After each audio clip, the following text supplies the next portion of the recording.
आप अपनी मांगों को लेकर एकजुट होकर लड़ाई लड़ने के लिए तैयार हैं।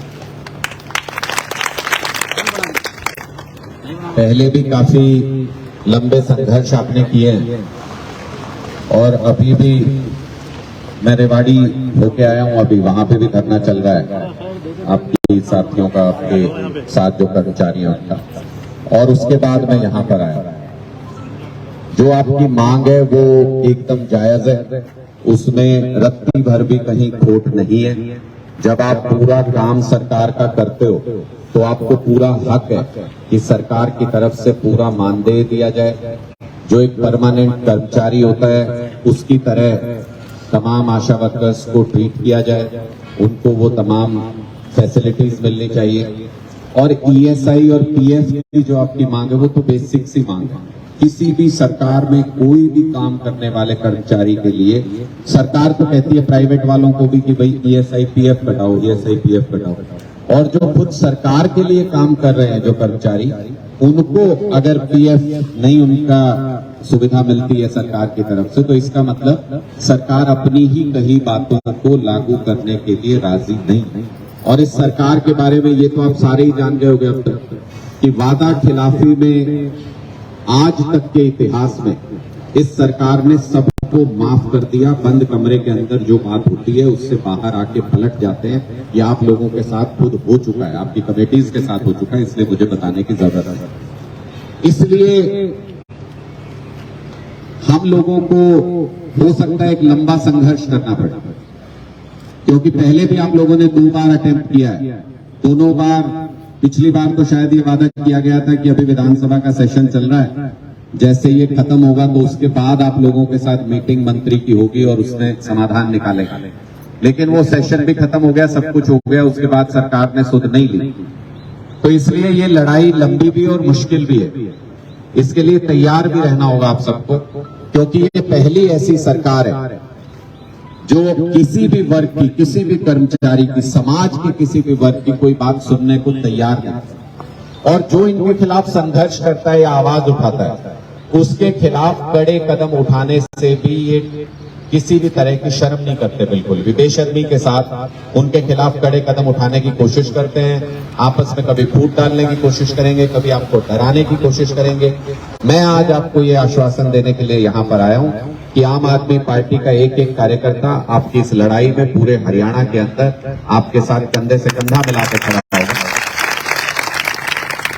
और वैसे तो ये राजनीतिक मंच नहीं है और मैं मंच की मर्यादा रखते हुए कभी कोई राजनीतिक बात करता भी नहीं हूं इस तरीके के धरने प्रदर्शन पे, लेकिन मैं अपनी तरफ से इतना आश्वासन जरूर दूंगा आपको कि अगर किसी दिन हमारी कलम में इतनी ताकत हुई और किसी दिन आपके आशीर्वाद से अगर उस जगह पे हुए, तो उस कलम और कुर्सी का इस्तेमाल आपको आपका जायज हक दिलाने के लिए जरूर करेगी आम आदमी पार्टी। ये मैं आपको आश्वासन देता हूँ। प्रधान जी ने कहा कि सुशील गुप्ता जी से बात हुई, उनको ज्ञापन सौंपना चाहते थे। मैं इसीलिए प्रधान जी आज यहाँ आया हूँ क्योंकि सेशन चल रहा है वहां पे, और चूंकि सीनियरिटी में उनके बाद मेरा नंबर है संगठन में, तो उन्होंने मुझे ये कहा कि आप मेरे बिहाफ पे उनसे क्षमा प्रार्थना भी कर लेना, क्योंकि सदन चल रहा है, लोकसभा राज्यसभा चल रही है, इसलिए वो थोड़ा सा, और आप सबको पता है कि दिल्ली के साथ इन्होंने क्या किया है, अभी दिल्ली के सारे अधिकार छीनने का काम किया है, तो हमारा थोड़ा सा संघर्ष वहां भी चल रहा है। तो इसलिए मैं आपसे अनुरोध करूंगा, अगर आप उचित समझे तो मैं आपका ये ज्ञापन पार्टी की तरफ से यहाँ स्वीकार करूंगा और इनको सभी अपने पदाधिकारियों और ऊपर के लोगों तक पहुंचाने का काम करूंगा। दूसरा ये कि आपकी शायद आगे भी बढ़ गई है प्रधान जी, हड़ताल आगे बढ़ा दिया आज आप लोगों ने। हाँ, आपकी जो सेंट्रल जो टीम है उससे मेरी बात हुई थी, तो उन्होंने कहा कि हमने अब ये आगे बढ़ा दिया, और ये संघर्ष मुझे लगता है कि लंबा चलेगा। और मैं आपके बारे में सिर्फ इतना कहना चाहता हूं कि गांव-गांव में, गली गली में जितनी पैठ आप लोगों की है उतनी सरकार के किसी और कर्मचारी अधिकारी की नहीं है, किसी की नहीं। और जब आप गांव-गांव की नब्ज समझते हो, जब गहराई से एक एक बात को समझते हो, जब सरकार को जरूरत पड़ती है सबसे पहले आप याद आते हो। कुछ भी डाटा इनको चाहिए, गांव का चाहिए, कहीं का भी गली का चाहिए, सबसे पहले आप लोग याद आते हो। मेरी तो एक आपकी सुप्रीडेंट है, कोई नाम तो नहीं लूंगा, नहीं तो उनको ऊपर खास गिरेगी। और वैसे तो अधिकारियों की सुनते हैं, लेकिन वो थोड़ा सा उनका सॉफ्ट कॉर्नर है। आप लोगों के साथ लंबे समय तक उन्होंने काम किया है, तो वो बता रहे थे कि अब सरकार एक नई रणनीति भी बना रही है कि ये प्ले स्कूल खोल रहे हैं जगह जगह पे, और बच्चे वहां पे जाना शुरू होते हैं तो आपके सेंटर्स पे बच्चे कम हो जाते हैं। उसका बहाना लेके सरकार अधिकारियों को अब ऊपर से प्रेशर डाल रही है, जो आपके ऊपर के अधिकारी हैं, कि जो भी 4-5 अगर कहीं पे सेंटर्स हैं तो उनको मर्ज करके कम कर दो, 2 बना दो।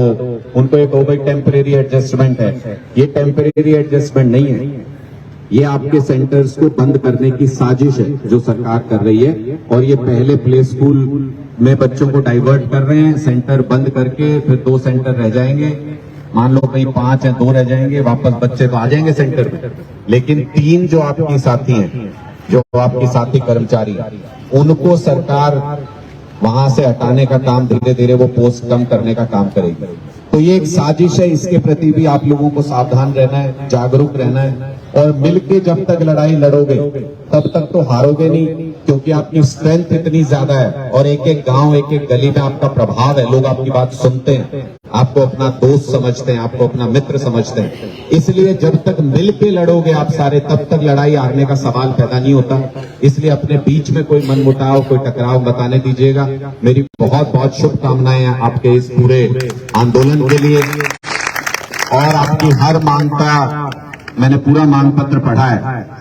जायज मांगे उसका हम समर्थन करते हैं। सरकार को आगे आके आपकी बातें सुन के, आपकी कमेटी के साथ विचार विमर्श करके कोई रास्ता निकालना चाहिए। सरकार हर वर्ग के साथ, हर कर्मचारियों के सेक्शन के साथ टकराव मोल ले रही है, जिसकी वजह से हरियाणा की पूरी सरकार आज के दिन में अपंग सी हो गई है, कुछ भी काम नहीं हो पा रहा किसी भी विभाग के अंदर।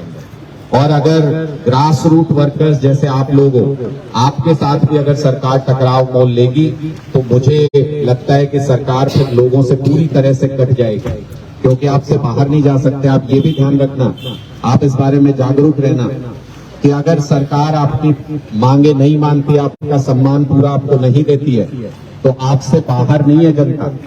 आप जब जैसे उनको जैसे समझाओगे वो लोग समझते हैं, क्योंकि आपसे डे टू डे उनका कांटेक्ट होता है। इसलिए इस चीज के लिए भी अपना दबाव और अपना कब्जा जो है उस गली गली पे, मोहल्ले मोहल्ले में आपको बना के रखना है, ताकि सरकार के ऊपर दबाव पड़े। और आप सभी का मैं एक बार फिर से हाथ जोड़ के अभिनंदन करता हूँ। आप बहुत मजबूत शानदार लड़ाई लड़ रहे हैं, हमारा पूरा साथ और समर्थन आपको।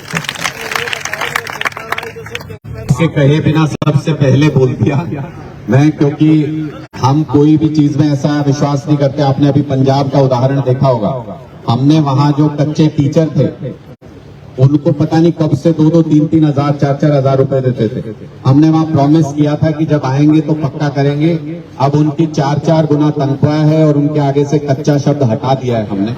तो हम जो वादा करते हैं उसको निभाने के लिए जी जान से लड़ते हैं। मैं आज भी आपके बीच में यही आश्वासन और वादा देके जा रहा हूं कि वैसे तो इसी सरकार में अपनी मांगे मनवानी चाहिए। अगर ये निर्दयी सरकार मांगे नहीं मानती है तो हमारा जब भी मौका होगा, हमारी कलम में जब भी ताकत होगी, आपकी मांगों को स्वीकार करेंगे, आपका सम्मान बढ़ाएंगे। दिल्ली की तरह